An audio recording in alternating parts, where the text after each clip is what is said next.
थोड़ा सा बस इस पर थोड़ी फोर्स लगानी होती है, ये ओपन हो जाता है। जैसा आप देख सकते हैं ये ओपन हो गया। अंदर से दिखाई दे रहा है एक बड़ा सा स्प्रिंग है इसके अंदर। नहीं कर रहा है तो इसका मतलब पिन्स अभी भी दूर दूर अपार्ट हैं, जिनको दोबारा सही करना पड़ेगा। और ये देख सकते हैं आप स्विच काम कर रहा है क्योंकि लाइट जल रही है। कॉटन स्वाब होता है, इसको मैंने थिनर में डुबो के, एसीटोन में डुबो के इसको मैं साफ़ कर रहा हूँ। ये आप देख सकते हैं कितनी गंदगी उसमें से निकली है, बस यही गंदगी हमें हटानी थी। ब्रेक दबाने पर भी ब्रेक लाइट नहीं जल रही है, आप देख सकते हैं मैंने हाथ करके पॉइंट भी किया हुआ है।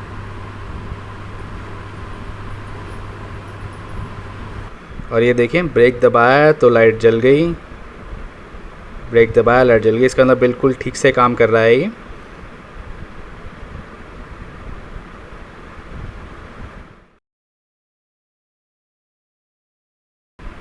दोस्तों आज की वीडियो होने वाली है ब्रेक लाइट स्विच पे। ये जो ब्रेक लाइट स्विच होता है ये पुश टू ऑफ होता है और मोस्टली ये टाइम के साथ ख़राब हो जाता है। रिपेयर करना इजी है बट अधिकतर लोग रिपेयर नहीं करते हैं क्योंकि उनको रिपेयर करना पता नहीं है।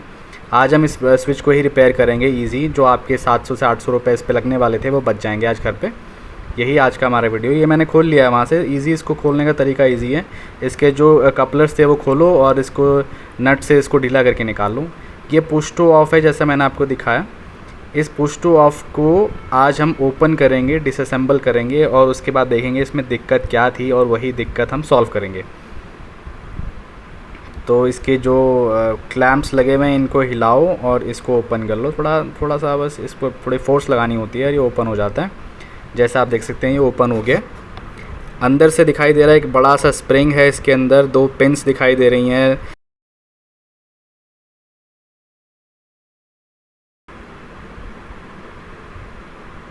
ये वो पिन्स हैं जो आपस में जुड़ी रहती हैं तो करंट फ्लो करता रहता है और लाइट जलती रहती है। इनको सेपरेट करने के लिए वो वाइट कलर का जो एक स्टिक टाइप है वो इनके बीच में रहती है, जिनको सेपरेट करती रहती है। और अधिक ये जो स्टिक है वाइट कलर की यही इनके बीच में रहती है। और इसी में आप देख सकते हैं कितना कार्बन और डर्ट जमा हुआ है। यही डर्ट और कार्बन इस लाइट को, इस स्विच को काम करने से रोकता है, जिसकी वजह से इन पिन्स के अंदर कार्बन और गंदगी जम जाती है जो आपस में चिपकने के बावजूद भी करंट को फ्लो नहीं करा पाती, जिसकी वजह से चल नहीं पाता। तो सबसे पहला स्टेप यही है कि हम इन पिन्स के अंदर का जो कार्बन है उसे हटाएंगे। और ये देख सकते हैं आप, मैं एक 320 ग्रिड का जो स्टैंड पेपर मैंने लिया हुआ है उससे मैं इसको रब कर रहा हूँ, जिससे अंदर की गंदगी जो है वो घिस जाएगी, कार्बन जो है वो हट जाएगा। और अब मैंने इसको जो कॉटन स्वाब होता है इसको मैंने थिनर में डुबो के, एसीटोन में डुबो के इसको मैं साफ़ कर रहा हूँ।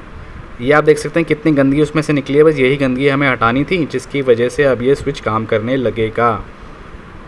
थोड़ी पिन्स को मैं टाइट कर रहा हूँ क्योंकि टाइम के साथ साथ ये पिन्स ढीली हो जाती हैं और इनके बीच में गैप आ जाता है। जो गैप आने से ही लाइट जो होती है वो जलती नहीं है। तो इन गैप को भी मैंने सही कर दिया है, पिन्स को भी ठीक कर दिया है। अब इसको हम असेंबल करने वाले हैं फिर से। थोड़ा और मैं इसको टाइट कर रहा हूँ ताकि आगे कोई दिक्कत हो ना। अब सबसे पहले तो हम ये चेक ही कर लेंगे कि ये स्विच काम भी कर रहा है या नहीं कर रहा है। सिंपल सा है, स्विच में अगर करंट फ्लो करेगा तो ये काम कर रहा है, अगर नहीं कर रहा है तो इसका मतलब पिन्स अभी भी दूर दूर अपार्ट हैं, जिनको दोबारा सही करना पड़ेगा। और ये देख सकते हैं आप स्विच काम कर रहा है क्योंकि लाइट जल रही है। तो ये अच्छी बात है, हमने जो करा वो सही है। स्प्रिंग को लगाया, उस पिन को भी लगाया और ये जो पिन है इसको भी लगा दिया।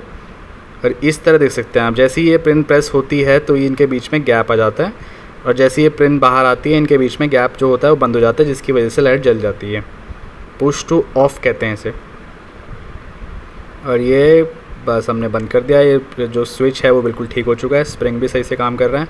इन दोनों पिन्स को अब हम दोबारा से चेक करेंगे उसी बल्ब में, उसी मैकेनिज़्म के साथ, उसी कॉन्सेप्ट के साथ।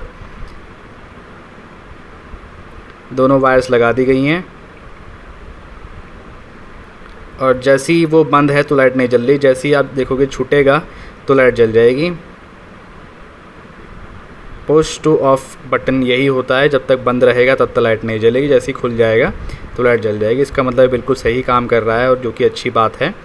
अब हम इसको फिट करने वाले हैं गाड़ी में। काफ़ी बारी मैंने चेक कर लिया तो इसका मतलब बिल्कुल सही है और आगे भी सही चलेगा। ईजी तरीके से इसको फिट करना, बस एक ही चीज़ का ध्यान रखना है आपको कि जो नट से आप इसको लगा रहे हो, ब्रेक पैडल और स्विच के जो स्प्रिंग है वाइट कलर का पोर्शन जो था उसके बीच में इतना गैप हो कि ये बंद रहे, आइडल कंडीशन में। अगर ऐसा नहीं है तो लाइट जलती रहेगी, जो आपकी बैटरी ड्रेन करेगी, और बैटरी ड्रेन होगी तो आपकी गाड़ी स्टार्ट नहीं हो पाएगी, जो कि अच्छा नहीं है। तो इसके गैप को आप बिल्कुल मेंटेन करके रखिएगा। उसके बाद आप ये कपलर फिट कीजिएगा। ये आप मैं देखो, मैं जैसे चेक कर रहा हूँ, अभी मैं आपको पूरा भी दिखाऊंगा। ये बिल्कुल सही लगा हुआ, देखो इतना गैप होना चाहिए जिसकी वजह से ये आइडल कंडीशन में ब्रेक का जो स्विच है, वाइट कलर का पोर्शन है, वो दबा रहे और लाइट बिल्कुल सही काम करे। अब इसको मैं बिल्कुल सिक्योर कर दूंगा यहीं पे, और कपलर भी लगा दूंगा। और फाइनली मैं आपको दिखाऊंगा, ये बिल्कुल सही हो गया है। हमने घर बैठे बैठे 700 से 800 रुपये बचा लिए। किसी एक डिफरेंट तरह के डिफरेंट स्विचेस होते हैं, बट कॉस्ट इनके ऊपर नीचे हो सकती है, बट मैकेनिज़्म एक ही रहता है। और ये देखिए, ब्रेक दबाया तो लाइट जल गई, ब्रेक दबाया लाइट जल गई। इसके अंदर बिल्कुल ठीक से काम कर रहा है ये।